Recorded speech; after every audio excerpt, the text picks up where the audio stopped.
Magandang umaga po sa ating lahat. Tayo po ngayon ay nagdiriwang ng dakilang kapistahan ng banal na Santa Claus. Nagbibigay papuri tayo sa Ama at Anak at Espiritu Santo na siyang punot dulo ng ating buhay.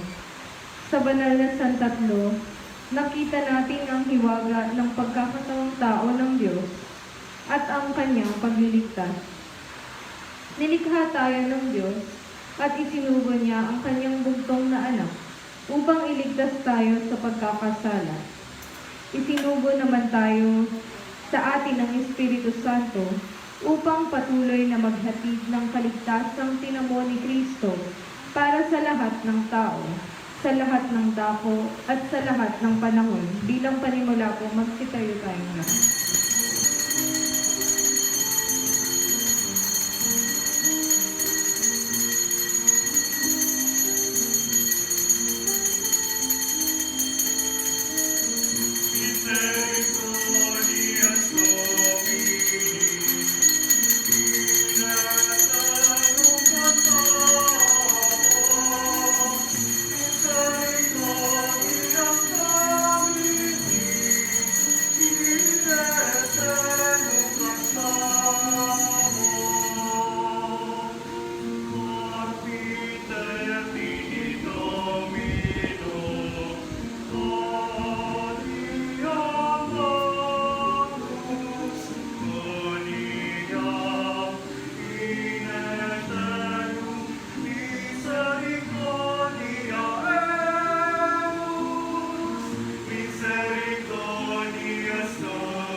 Sa ngalan ng Ama, Anak, Espiritu Santo. Amen. Sumainyo ang Panginoon. At sumainyo rin. Pasensya na po dumating dito medyo late kasi maraming bagay sa shrine. Pagkatapos ng misa, mabilis yung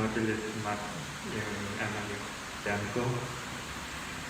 At saka itong misa para sa ating panalangin, tapos para sa mga frontliners, mga pasyente ng COVID-19, tapos para sa Pilipinas, tapos mga kabataan sa Diocese of Iba.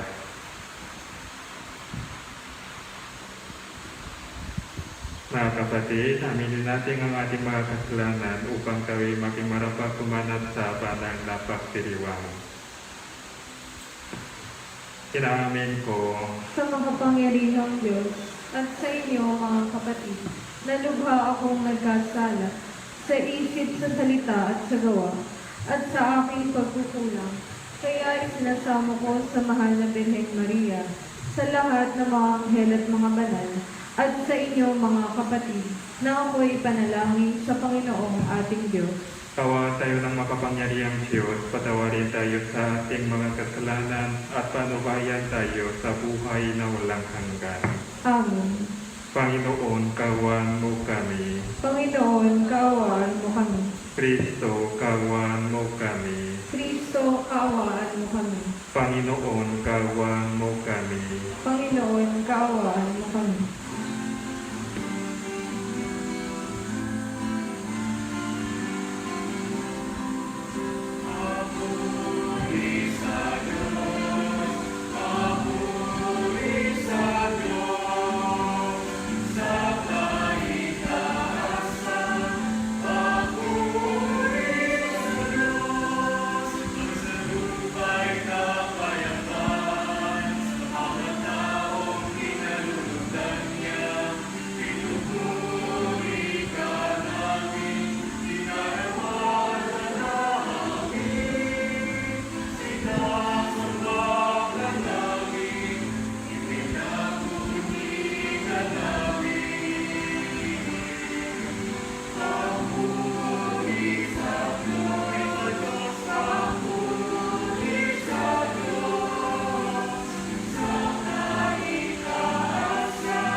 Manalangin tayo.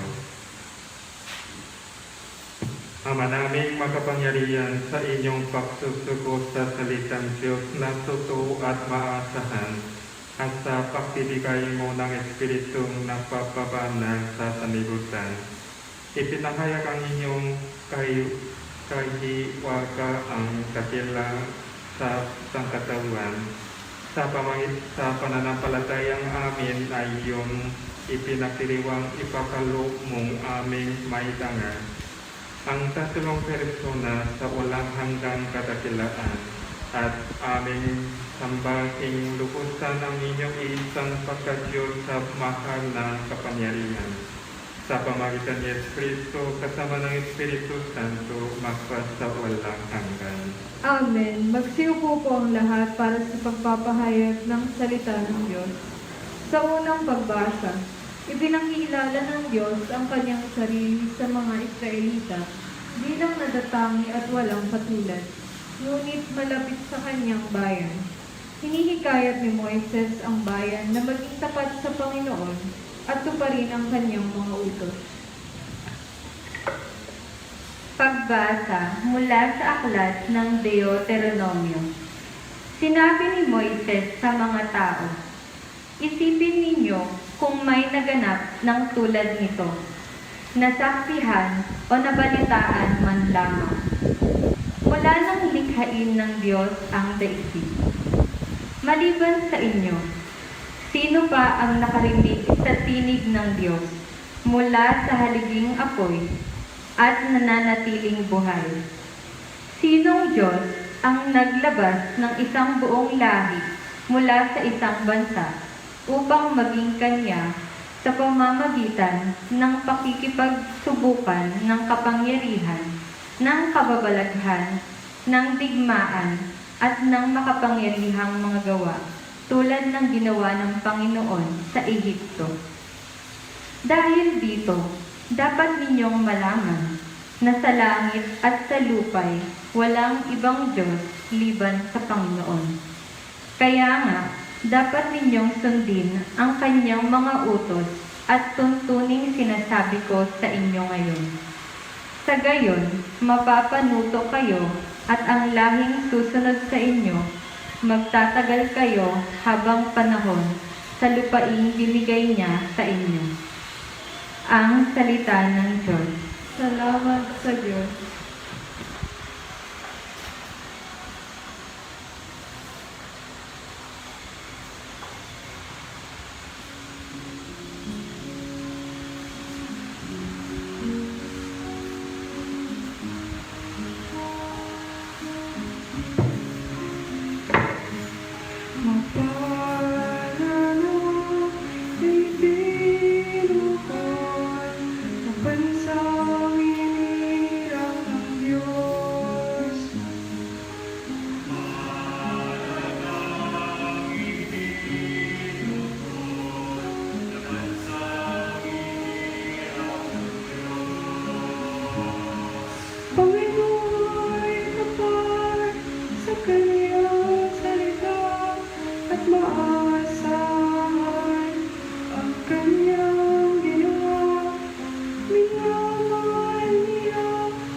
pong pagbasa, ipinaaalala sa atin ni San Pablo na kumikilos ang tatlong persona ng San Tatlo sa ating kaligtasan.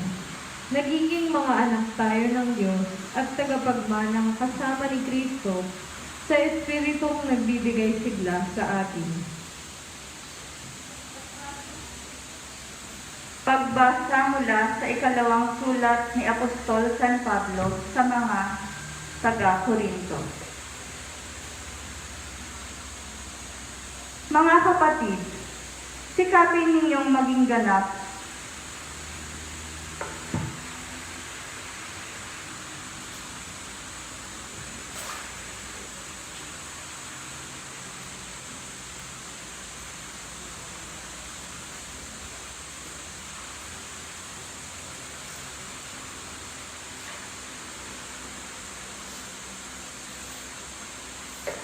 Pagbasa mula sa sulat ni San Pablo sa mga taga-Roma. Mga kapatid, ang lahat ng pinapatnubayan ng Espiritu ng Diyos ay mga anak ng Diyos. Sapagkat hindi kayo tumanggap ng Espiritu sa pagkakaalitin upang muling matakot. Ang tinanggap ninyo ay Espiritu ng pagiging anak, at ito ang nagbibigay sa atin ng karapatang tumawag ng Ama, Ama ko. Ang Espiritu nga ang nagpapatotoo kasama ng ating Espiritu na tayo'y mga anak ng Diyos. At yamang mga anak, tayo'y tagapagmana ng Diyos at kasamang tagapagmana ni Kristo. Sapagkat kung tayo'y nakikipagtiis sa Kanya, tayo'y dadakilain din kasama niya. Ang salita ng Diyos. Salamat sa Diyos. Magsitayo po ang lahat.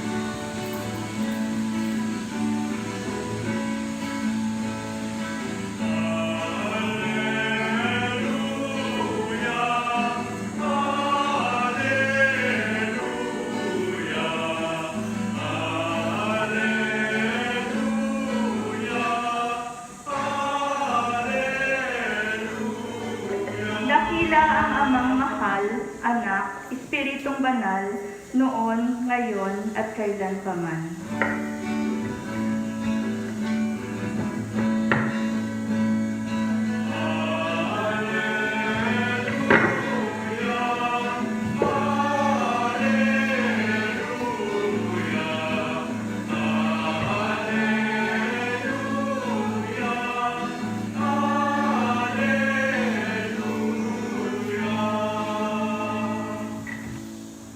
Sumainyo ang Panginoon. At sumayin niyo rin. Ang mabuting balita ng Panginoon ayon kay San Mateo. Papuri sa iyo, Panginoon. Noong panahong iyon, ang 11 alagad ay nagpunta sa Galilea sa puntong na itinuro sa kanila.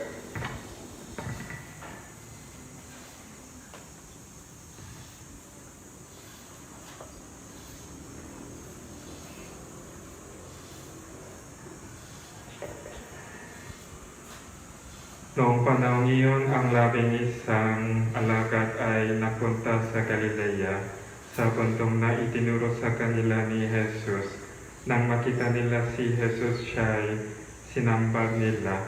Bagamat may ilang nag-alinlangan, lumapit si Jesus at sinabi sa kanila, ibinigay na sa kanya ang lahat ng kapangyarihan sa langit at sa lupa.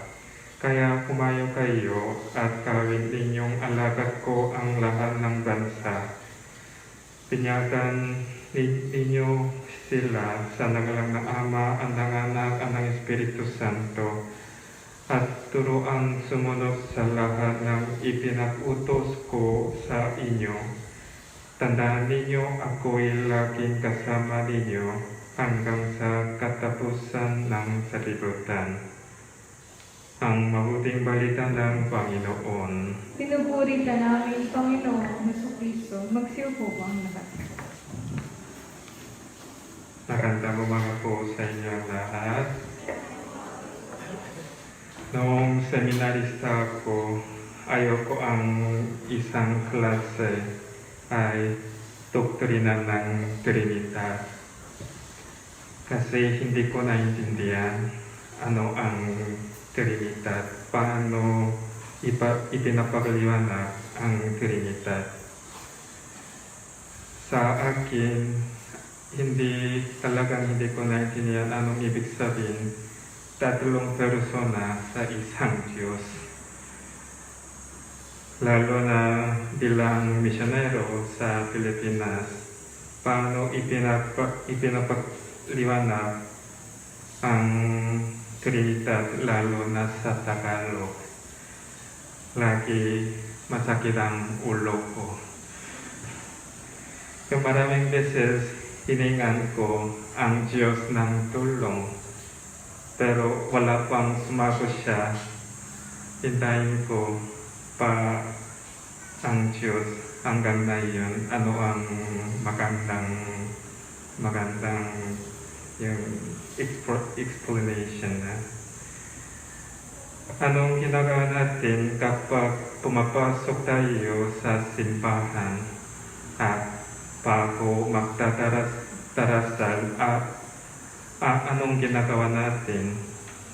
At saka anong ginagawa natin bago kumakain tayo?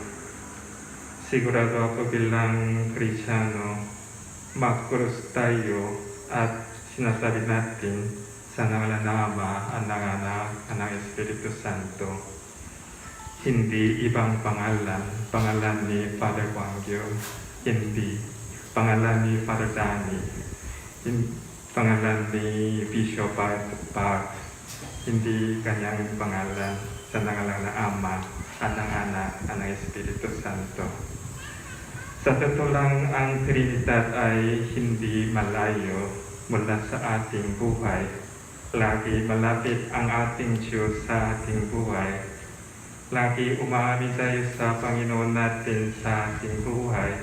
At saka madali lang hinahanap natin ang Trinidad sa Biblia, lalo na sa Ebanghelyo.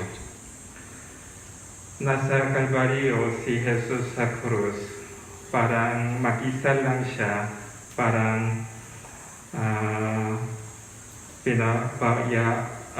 pinapayaan siya ng Diyos. Kaya sinabi ni Jesus, Diyos ko, ano pinapayaan mo ako? At saka tumahimik ang Ama, baka maramdaman ni Jesus malungkot at iniwan siya lang mag-isa. Pero yung kapag ginagawa natin yung triangle, ganito,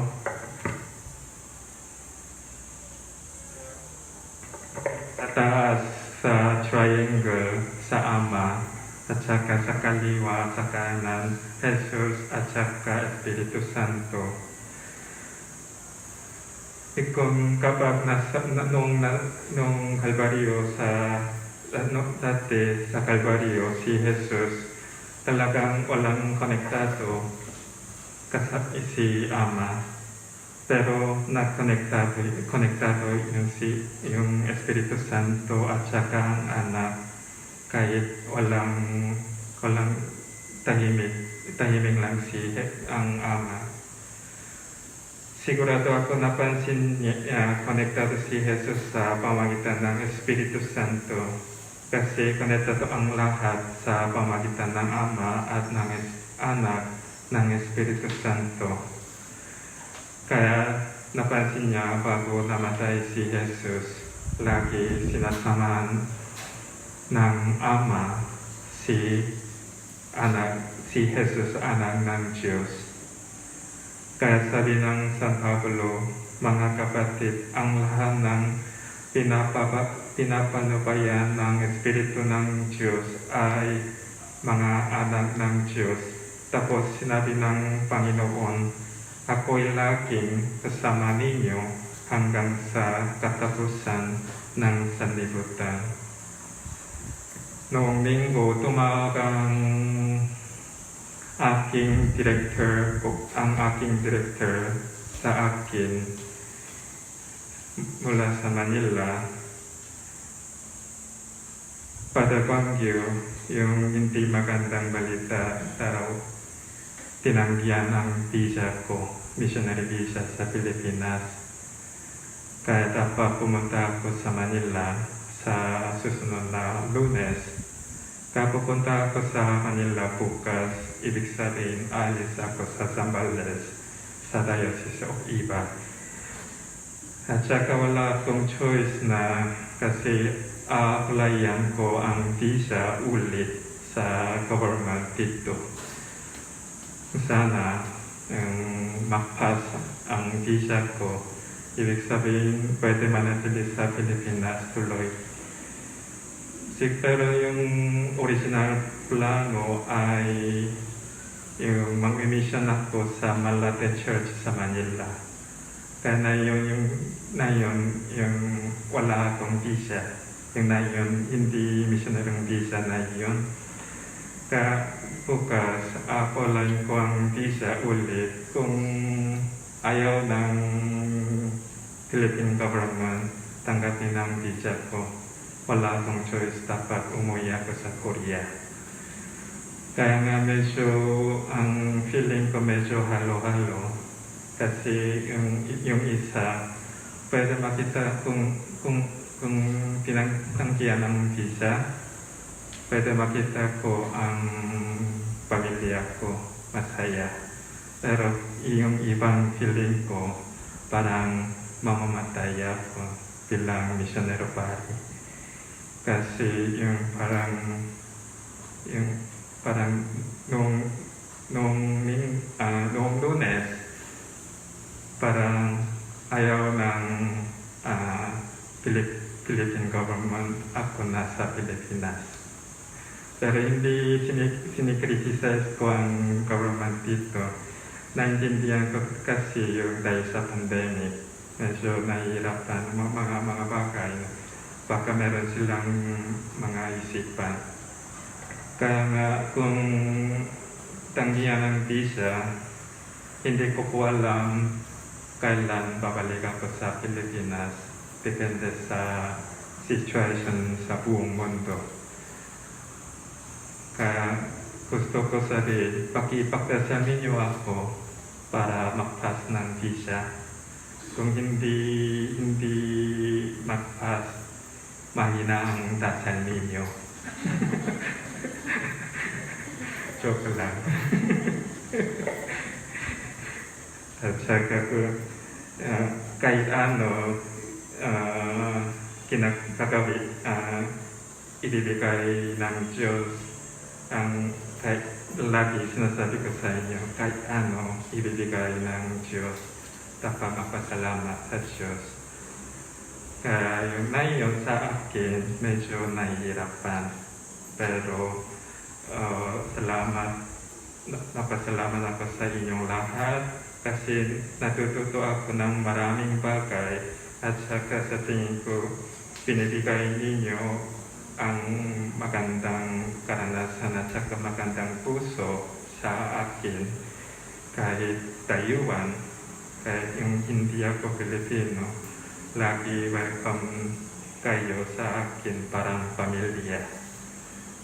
Kaya gusto ko sabihin, iniawitin natin ang ating Diyos, dakilang amang mahal, anak at Espiritong Banal, noon na iyon, kailan pa man.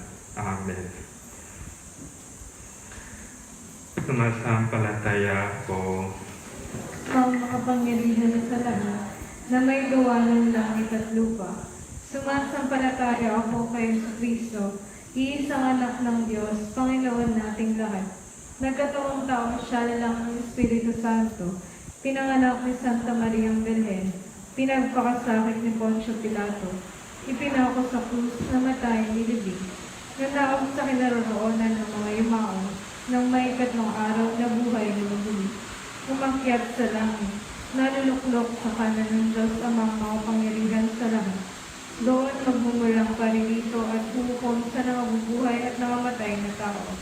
Sumasampalataya naman ako sa Diyos Espiritu Santo, sa banal na simbahang Katolika, sa kasamahan ng mga banal, sa kapatawaran ng mga kasalanan, sa pagkabuhay na muli ng mga matay na tao, at sa buhay na walang hanggan. Amen.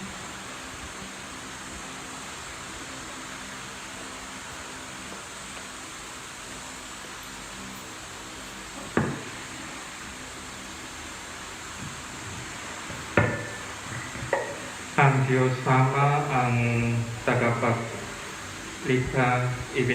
ibinigay niya sa ating ang kanyang anak upang maging buhay at kaligtasan natin. Manalangin tayo sa panubay ng Espiritu Santo. Panginoon, tingin mo ang inyong sambayanan. Panginoon, dinggin mo ang iyong sambayanan. Nawa ang simbahan ay maging daluyan ng kapayapaan at pag-asa para sa lahat ng tao. Isama rin po natin sa ating panalangin ang pasasalamat at special na intensyon ni Maria Arbitrario, Demis Gordon, Teresa Ferrer and family, Ray Ignacio and family, para sa mabilisang paggaling ni Josefina Ticdon at ligtas na paglalakbay ni John Paul Edwards. Manalangin tayo.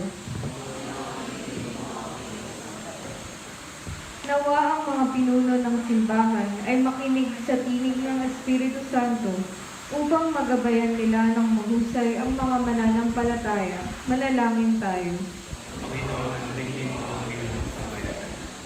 Nawa ang mga pinuno ng pamahalaan ay maging masigasig sa pagpapatupad ng mga programa at mga polisiya para sa mga dukha at mahihina. Manalangin tayo.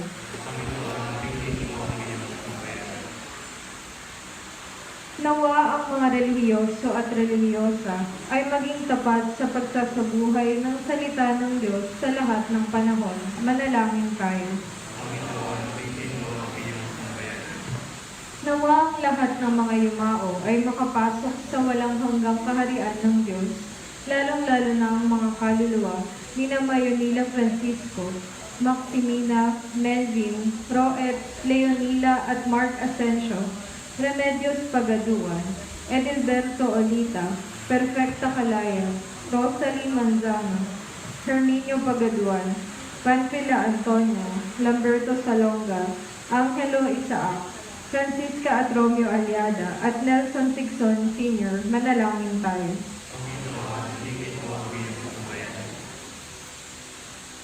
Ama, turuan mo po kaming maging masayang pamayanan na mamahal lang tulad ng pananasan tatlo.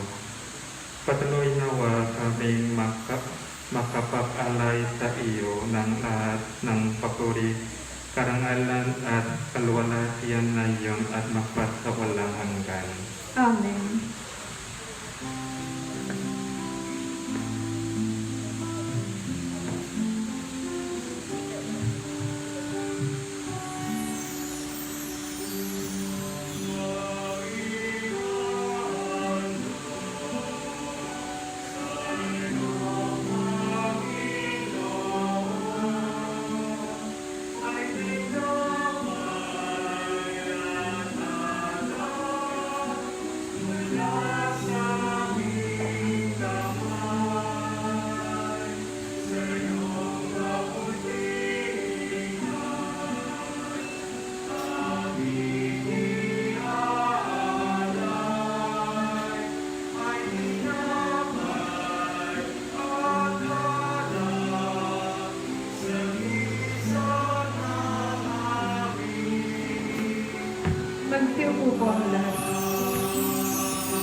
kayo mga kapatid upang ang pagkain natin ay kalugdan ng Diyos na mga makapangyarihan. Tanggapin nawa ng Panginoon itong paghahain sa iyong mga kamay, sa kapurihan niya at karangalan, sa ating kapakinabangan at sa buong sambayanan niyang banal.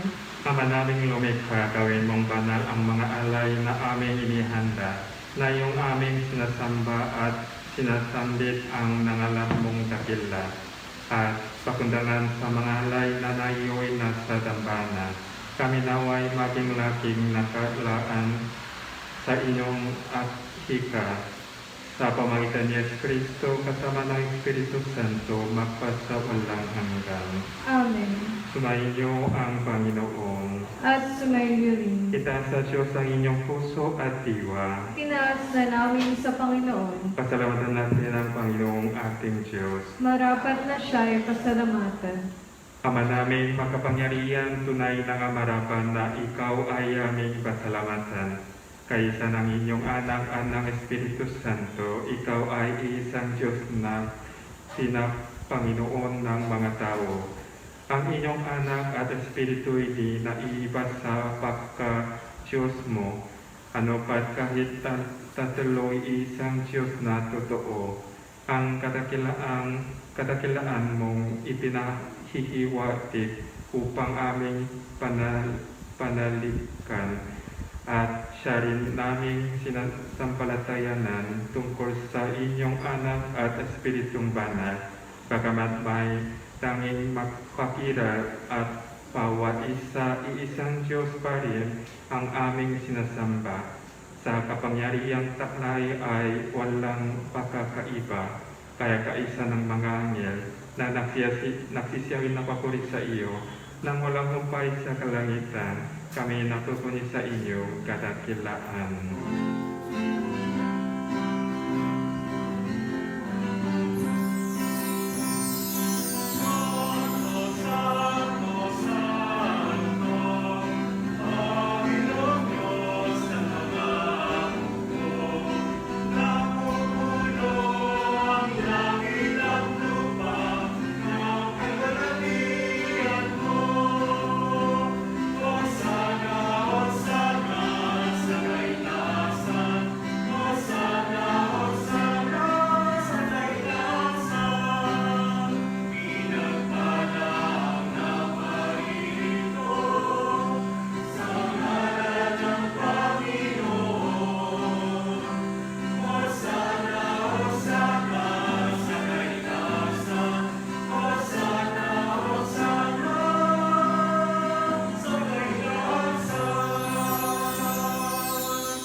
Magsilod po ang lahat.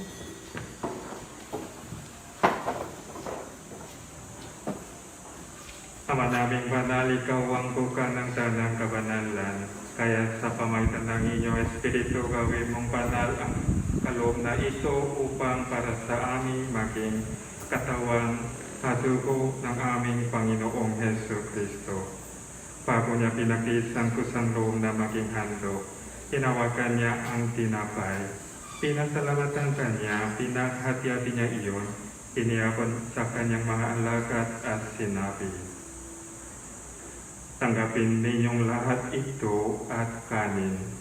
Ito ang aking katawan na ihandog para sa inyo.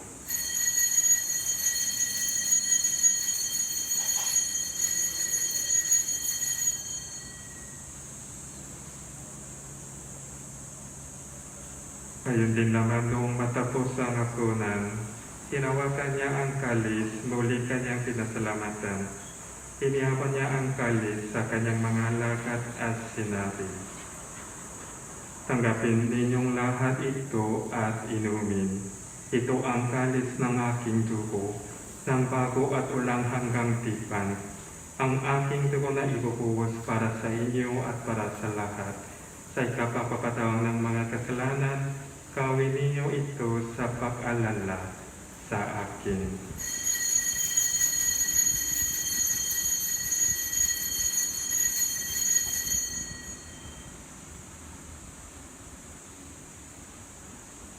Ipapunin natin ang misteryo ng pananampalataya.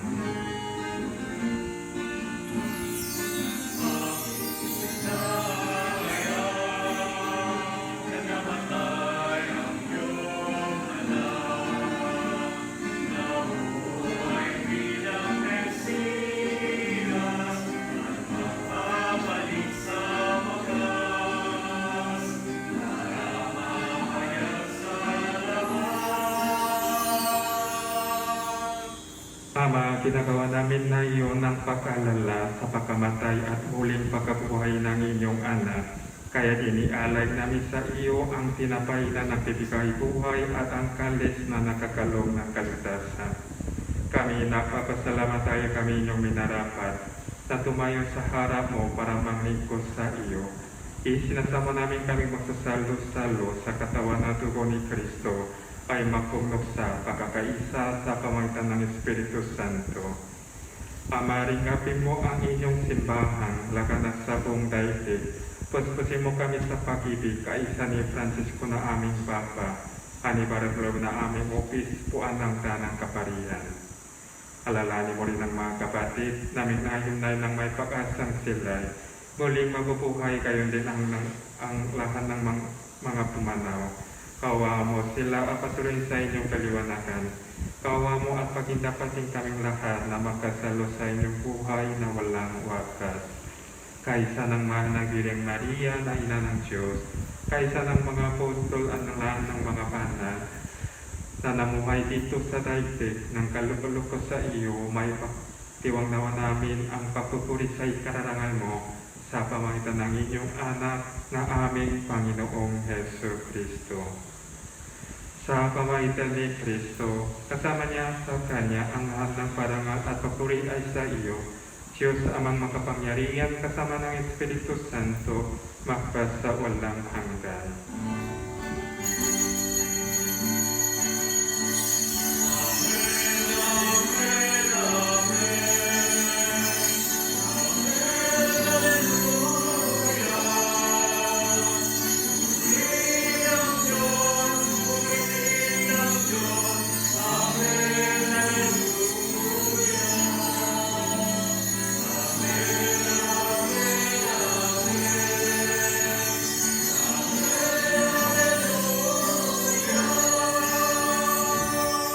Magsitayo po ang lahat.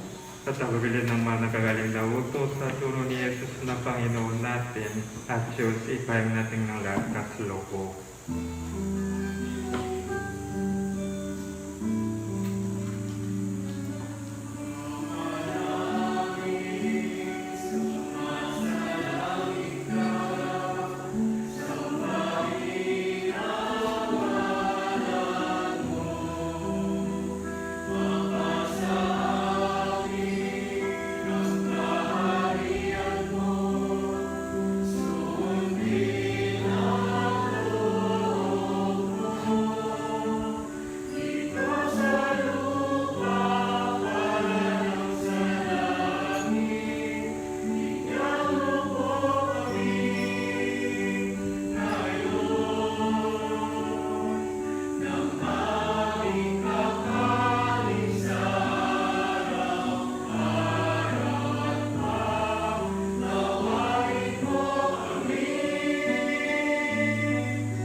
Hinihiling namin kami sa lahat ng masama, pakalooban ng kapayapaan araw-araw, iligtas sa kasalanan, at ilayo sa lahat ng kapahamakan. Samantalang namin kinalalabigan ang dakilang araw ng pagpapahayag ng tagapagligtas namin si Hesus Kristo.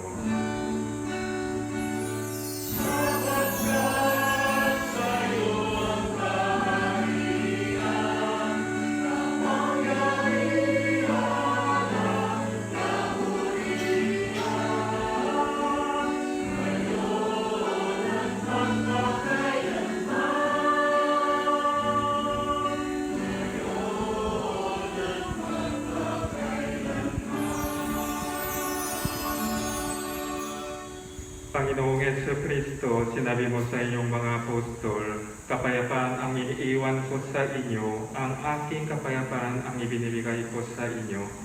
Tungayan mo ang aming pananampalataya at huwag ang aming mga pagkakasala. Pagkalooban mo kami ng kapayapaan at pagkakaisa ayon sa inyong kalooban, kasama ng Espiritu Santo, magpasawalang hanggan. Amen. Ang kapayapaan ng Panginoon ay laging sumainyo. Sumayin niyo rin. Magbigayin kayo ng kapayapaan sa isa't isa. Peace be with you.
Magsilod po ang lahat.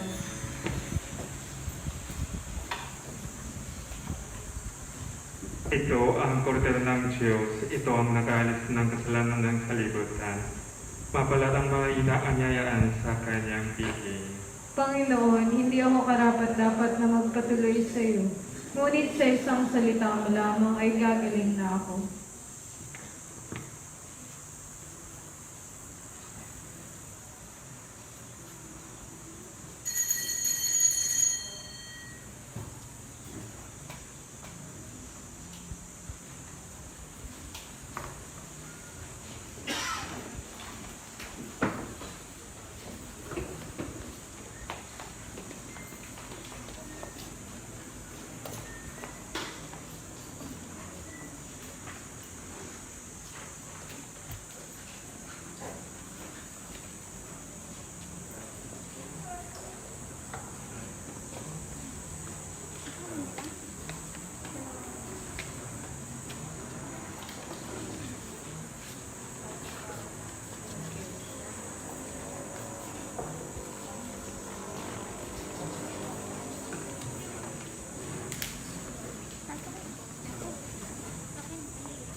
Magsitayo po ang lahat.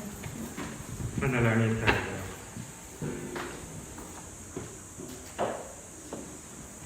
Ama naming mapagmahal, mapakinabang nawa ng aming buong katawan, ang pagtanggap namin sa mga banal na pinagsaluan, at ang aming pagsamba ng may pananampalatayang lubusan sa tatlong persona ng iisang Diyos lamang, sa pamagitan ni Yesu Cristo kasama ng Espiritu Santo magpasa walang hanggan. Amen. Sumainyo ang Panginoon. At sumayo rin. Papalain kayo ng makapangyarihang Diyos, Ama at Anak at ng Espiritu Santo. Amen. Tanayin ninyo sa inyong pag-alis ang kapayapaan ni Kristo. Salamat sa Diyos.